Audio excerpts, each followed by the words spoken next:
I want you to imagine how frustrating it is for me to see so many people put others in danger. To see, like, the Department of Health and Human Services make choices that put the public in danger. I'm gonna go into what I mean by this. So let's start with the aggravation of when I first moved in 7 years ago, recording these dangers. So before I added foam to stop the water that coming in, we took photographs of waterfalls, photographs of holes, big giant holes with no foam. We took pictures of mold under the sink. We took pictures of mold in a hole under the other sink.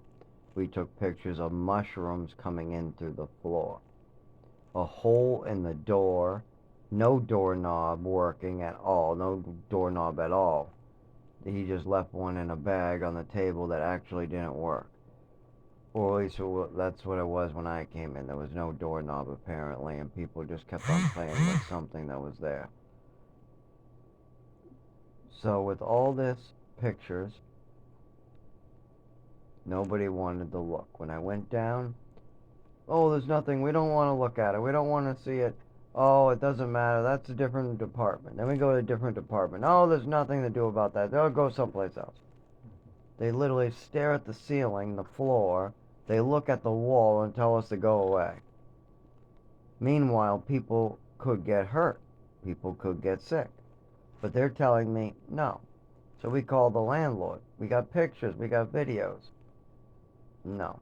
I send those pictures to relatives and friends to hold on to because this was 8 phones ago. This was 8 shakes, seizures, break phones ago. Now, I literally have never broken a phone any other way than numbness and dropping them or falling and literally having them in my hand. There's been a couple times in my life where I've fallen with the phone, but that's less common than them slipping out of my hand or me dropping them. I've also shaken and had seizures where it's been in my pocket and they're broken. The other one is theft, but that hasn't happened in a long time. Not since I moved in New Hampshire. Theft has not been a problem since I've had my apartment. Now, if I'm in the shelter and I go unconscious or I can't move, or I have to turn in my property with a staff member that used to live at the shelter that was homeless themselves, or if I have to turn in my property with a random person, I don't get it back. My meds go missing. When I have a seizure, my wallet, everything goes missing, as well as a lot of these shelters tell you, no, you can't bring in your belongings, leave them outside. And then obviously your stuff is no longer there when you come back in the morning. So there's a lot of problems there.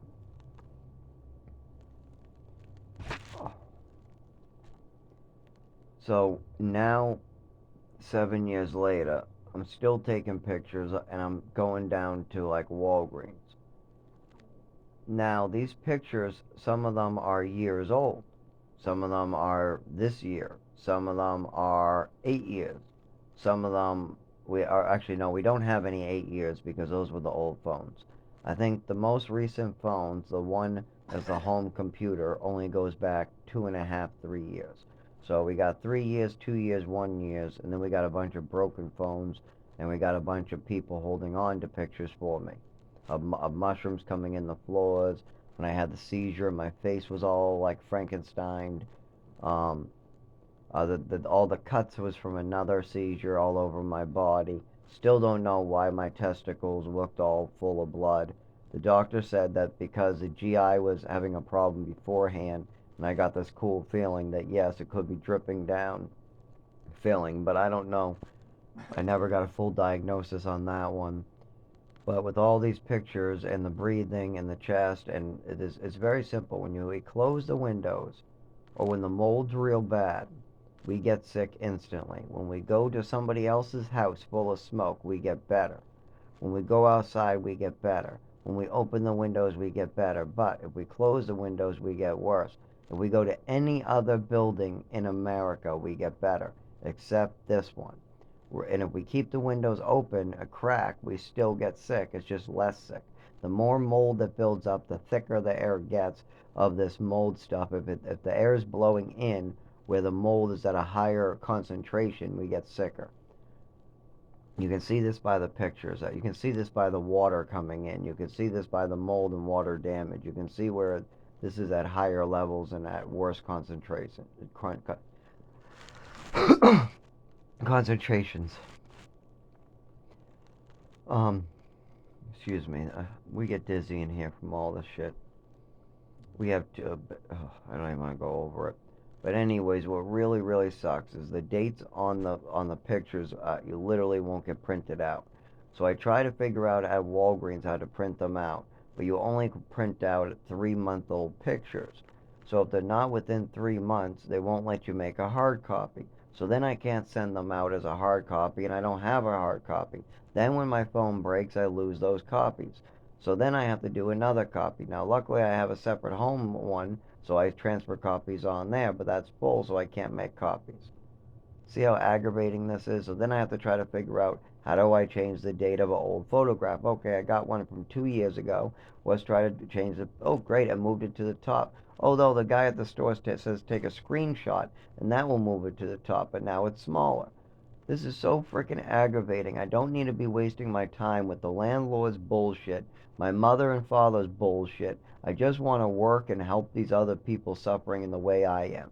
But instead, I'm spending all my time getting, like, going to doctors and getting nowhere thanks to my mother. Wasting time getting running into my father's and mother's walls and their spilt milk messes that I have to clean up before I can continue with doctors. I'm literally injuring myself at work. I can't collect my Social Security. My father already collected for a lie. So now when I'm telling the truth, there's no way I can collect. The Department of Health and Human Services and every agency wants to play motherfucking games when I bring them a nice wrapped up bow of pictures and everything they need to help us. I mean, you got an 84-year-old going senile. You have a disabled man working. This shouldn't be that hard. But now I'm so injured from just falling down and doing stupid stuff, like walking to work. Yeah, you can't do that with my disability, especially when you need a wheelchair. I mean, they had me crawling across traffic on my hands and knees. I mean, I literally had seizures while walking during COVID in the snowstorms on the side of the road while cars ran over my hair. You can't do shit like that. I was waking up bloody all on the cement. You can't do that and continue. But that's what I was told to do, no matter how many times I went to the doctors, no matter how many times I asked for help. They're like, no, go back to work. No, go back to work. No, write us a letter, even though we know you can't write. No. And I don't think I didn't call. I spent like six years nonstop calling them. But oh, I need an ID. Well, that took about 2 or 3 years. And I mean, they've been able to help me now for about 3 to 4 years. There is nothing stopping these agencies. There are nothing stopping these doctors for about 3 years now for doctors, 4 years for these agencies. They're just making choices to purposely get us hurt. This photo, I mean, they knew about water coming in the hole before we moved in here. I have a hard time believing the last eviction that hole wasn't brought up as one of his points of this is wrong. I mean, he had a son that was coming over because he was divorced. His son must have. I mean, that must have been a concern. That giant watery hole with water, mold, everything coming in. That must have been a big concern. So I have a hard time believing that Rochester, the town I live in, didn't already know that this place had. I mean, there's a gaping giant hole in my apartment that waterfalls just come in, but upstairs there's a small teeny hole, and I'm not sure how much water or mold there really is up there. But if you go on the outside of the building, you can see it's ridiculous where I am. And if you see the siding, there's a giant, maybe 10 foot by 4 foot, maybe 12 foot by 5 foot mold spot where it's trying to eat the siding. But that's only because on the other side where the wall is, and if you see where my window is, it's living inside the apartment. It's living inside the walls and in the wood framing, and it's eating holes out. You can see on my photographs.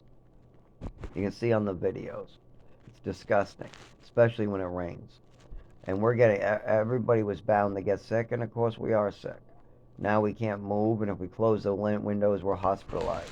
And the landlord just kicking us in the ribs and beating on us when we try to ask him to fix it. So And we've been asking him for 6 years to fix this. Longer. Since day one, he told us he was going to fix it. But then he kept on playing games with leases, kept on beating on us, screaming at us, literally verbally assaulting us because of some cans out in the woods that either he threw there or some neighbor threw off the roof or not the roof, some balcony. I'm not quite sure. He went up to every single tenant screaming like a lunatic. Downstairs, us, across the hall, just going up and down, screaming like a lunatic, verbally assaulting us, threatening the other people, just crazy shit. I mean, it was getting bad, and it is worse now. I mean, now he literally is throwing people to the ground, kicking them in the ribs. That's what he did with me when I tried to serve him paperwork. Well, not serve. I just gave him paperwork, said this is a notarized letter on behalf of David. And that was the second time. The first time I said, this is a notarized letter on behalf of me and David. And then I let him just do all the talking. He called me a bunch of names. I said, you seem drunk right now. In which time he turned, tried to back me out. He kind of shoved his ass and back into me, and then tried to, get money out of David. I mean, after it was very clear that we need this fixed first. This is so disgusting. This behavior, so disgusting. This apartment, I mean, got us so sick. Now, what are we supposed to do? Just go in a hospital? Go? I mean, no matter where I move, I'm not going to be able to pay rent this sick. I mean, I only get a little better in fresh air. I can't make it downstairs anymore. I got other pre-existing conditions. And don't forget, I was trying to get those better before I moved in here. The whole purpose to move in here and work was to get the pre-existing conditions diagnosed with a doctor. But now I have this bullshit getting in the way.